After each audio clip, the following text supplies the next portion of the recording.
গাজাতে যে নির্মম জঘন্য হত্যাকাণ্ড ইসরায়েল চালাচ্ছে তার তীব্র নিন্দা জানাচ্ছি এবং যারা নিহত হয়েছেন, শহীদ হয়েছেন, তাদের প্রতি আমাদের সমবেদনা জানাচ্ছি এবং প্যালেস্টাইনের এই সমস্ত মানুষের প্রতি সারা বিশ্বের দৃষ্টি আকর্ষণ করছি এবং এই অন্যায় যুদ্ধ বন্ধ করার জন্য জাতিসংঘ এবং আন্তর্জাতিক বিশ্বকে সকল প্রকার উদ্যোগ নেওয়ার আহ্বান জানাচ্ছি।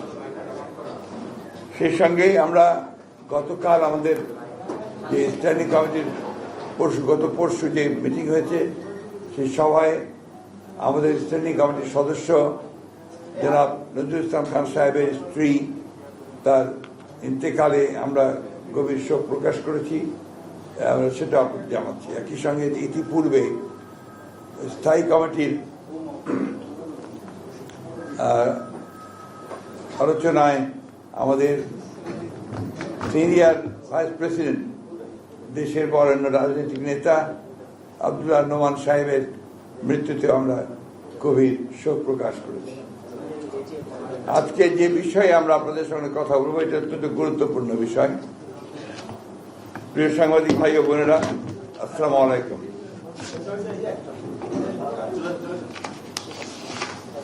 দীর্ঘ প্রায় 16 বছর ফ্যাসিবাদ বিরোধী রক্তঝরা আন্দোলন সংগ্রামের ধারাবাহিকতায় 2024 জুলাই আগস্টের অভূতপূর্ব ছাত্র জনতার গণ অভ্যুত্থানের মধ্য দিয়ে বাংলাদেশের মানুষ ফ্যাসিবাদ মুক্ত হয়।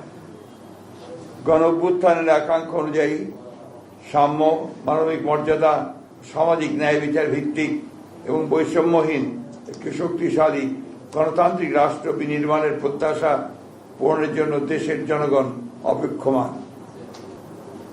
ফ্যাসিবাদ উত্তর রাষ্ট্র সংস্কার নিয়ে নানা প্রস্তাব আর মতামত উঠে এসেছে সংস্কার কমিশনের রিপোর্টের মাধ্যমে, যার মূল ভিত্তিতে আলোচনা করেছে বিএনপি 31 দফা রাষ্ট্রীয় কাঠামোর গণতান্ত্রিক সংস্কারের প্রস্তাবের মধ্য দিয়ে গণঅভ্যুত্থানের অনেক আগে 2023 সালের 13 জুলাই আমাদের সংগ্রামের সময়। এক্ষণে গণতান্ত্রিক শক্তি সময়ের অন্তর্ভুক্তিমূলক বৃহত্তর ঐক্যের মাধ্যমে সংস্কার প্রস্তাব সমূহ গৃহীত বাস্তবায়ন করা আবশ্যক। জনপ্রত্যাশা অনুযায়ী সংস্কার প্রস্তাবগুলোর সাংবিধানিক ও আইনি ভিত্তি প্রদানের জন্য একটি নির্বাচিত সংসদই কেবল উপযুক্ত ফোরাম। বিদ্যমান ফ্যাসিবাদ বিরোধী জাতীয় ঐক্য এই দেশ এবং দেশের মানুষের মূল চালিকা শক্তি। এই ঐক্যকে অক্ষুণ্ণ রেখে এই দেশকে এগিয়ে নিয়ে যেতে হবে, এর কোনো বিকল্প নেই। এই ঐক্যের চর্চাকে আমাদের রাজনৈতিক সংস্কৃতিতে পরিণত করতে হবে। আমরা এমন কোনো পদক্ষেপ নিতে পারি না যাতে করে ফ্যাসিবাদ বিরোধী জাতীয় ঐক্য, গণ ঐক্য বিনষ্ট হয় অথবা ফাটল ধরে। সুতরাং অন্তর্বর্তী সরকারকে সর্বোচ্চ নিরপেক্ষতার অবস্থান বজায় রাখতে হবে। কোন মহলকে রাজনৈতিক ফায়দা হাসিলের এজেন্ডা যেন সরকারের কর্ম পরিকল্পনার অংশ না হয়, সেদিকে সজাগ দৃষ্টি রাখতে হবে। প্রিয় সাংবাদিক বন্ধুগণ, সংস্কারের উদ্দেশ্য হল জনগণের জীবনমানের উন্নয়ন, জনসাধারণ জীবন ও সম্পদের নিরাপত্তা বিধান এবং জবাবদিহিতা ও আইনের শাসন নিশ্চয়তা বিধান করা, সর্বোপরি দেশের স্বাধীনতা সার্বভৌমত্বকে সুরক্ষিত করা। সংস্কার আগে নির্বাচন পরে কিংবা নির্বাচন আগে সংস্কার পরে এই ধরনের অনাবশ্যক বিতর্কের কোনো অবকাশ নেই। যেহেতু সংস্কার একটি চলমান প্রক্রিয়া, সংস্কার ও নির্বাচন প্রক্রিয়া দুটোই একসাথে চলতে পারে। রাজনৈতিক দলগুলোর ঐক্যমতের ভিত্তিতে একটি চার্টার অফ রিফর্ম সংস্কার সনদ তৈরি হতেই পারে। নির্বাচিত সরকার পরবর্তীতে যা বাস্তবায়ন করবে। এমত অবস্থায় এখন অন্তর্বর্তী সরকারের মূলত করণীয় হচ্ছে একটি সুষ্ঠু, অবাধ ও গ্রহণযোগ্য নির্বাচন অনুষ্ঠানের লক্ষ্যে ঐক্যমতের ভিত্তিতে প্রয়োজনীয় সংস্কার শেষে দ্রুত একটি অবাধ ও নিরপেক্ষ জাতীয় নির্বাচন অনুষ্ঠানের আয়োজন করা এবং নির্বাচিত সরকারের নিকট দায়িত্ব হস্তান্তর করা। নির্বাচিত সরকার জনগণের কাঙ্ক্ষিত ঐক্যমত্যের সংস্কার সমূহ সম্পন্ন করবে, কেননা জনগণের নিকট দায়বদ্ধ ও ন্যায় বিচার এবং সুশাসন নিশ্চিত করতে অঙ্গীকারবদ্ধ নির্বাচিত সরকারের পক্ষেই গ্রহণযোগ্য সংস্কার সম্পাদন করা সম্ভব। অন্তর্বর্তী সরকারের কোন কোন উপদেষ্টা ক্ষমতায় থেকে রাজনৈতিক দল গঠন প্রক্রিয়ায় প্রত্যক্ষ পরোক্ষভাবে জড়িত থাকায় জনমনের সংশয়ের সৃষ্টি হয়েছে। এই প্রক্রিয়ায় প্রশাসন যন্ত্রকে ব্যবহার করার নানা প্রকার লক্ষণ ও প্রমাণ ক্রমেই প্রকাশ পাচ্ছে, যা দেশ ও গণতন্ত্রের জন্য মোটেই সুখকর নয়।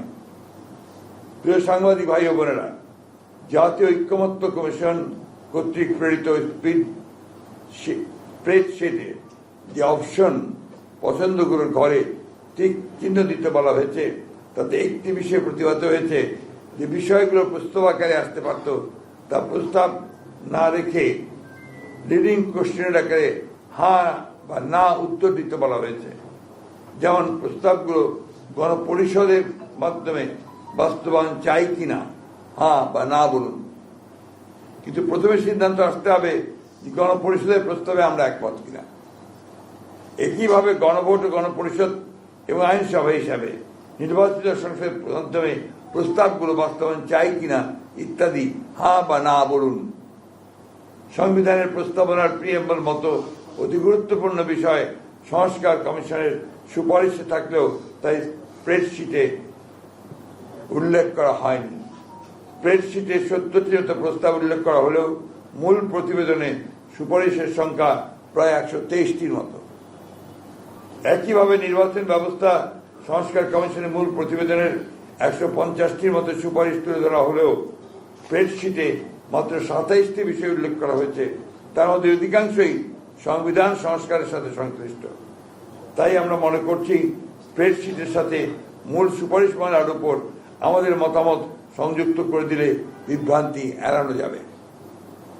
জাতীয় ঐক্যমত্য কমিশনের স্প্রেডশিটের অবস্থা এবং কমিশন সদস্যদের বিভিন্ন সময়ের বক্তব্য ও বিশেষ কয়েকটি রাজনৈতিক দলের বক্তব্য বিবৃতির মধ্যে মিল পাওয়া যায়, যাতে জনমনে প্রশ্নের জন্ম দিতে পারে যে সকল বিষয়গুলো যেন একটি পূর্ব নির্ধারিত কর্ম পরিকল্পনার অংশ, যা গণতন্ত্রের স্বার্থের পক্ষে কিনা সেটা বলা মুশকিল।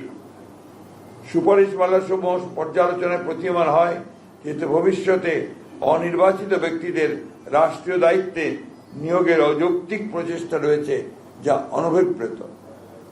প্রিয় সাংবাদিক ভাই ও বোনেরা, সুপারিশমালায় সাংবিধানিক কমিশন সহ এনসিসি নতুন বিভিন্ন কমিশনের প্রস্তাব করা হয়েছে।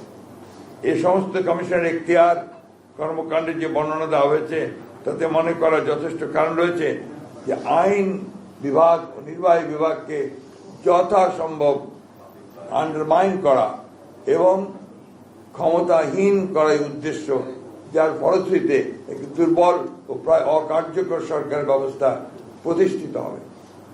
রাষ্ট্রের গণতান্ত্রিক চরিত্র জনগণের মালিকানার প্রতিফলন হয় নির্বাচিত সংসদ এবং জনপ্রতিনিধিদের মাধ্যমে, কিন্তু সংবিধান ও নির্বাচন ব্যবস্থার সংস্কার কমিশনের সুপারিশ সমূহ পর্যালোচনা করলে প্রতীয়মান হয় যে রাজনীতিবিদরা অপাঙ্ক্তেয় এবং নির্বাচিত লোকদেরই দেশ পরিচালনার সুযোগ সৃষ্টি করাই শ্রেয়। জনগণের গণতান্ত্রিক ঐতিহ্য, কৃষ্টি এবং সংস্কৃতি, ধর্মবোধ এই বিষয়গুলোকে গুরুত্ব দিয়ে বিভিন্ন সংস্কার ও সাংবিধানিক সংশোধনী প্রণীত হওয়া বাঞ্ছনীয়।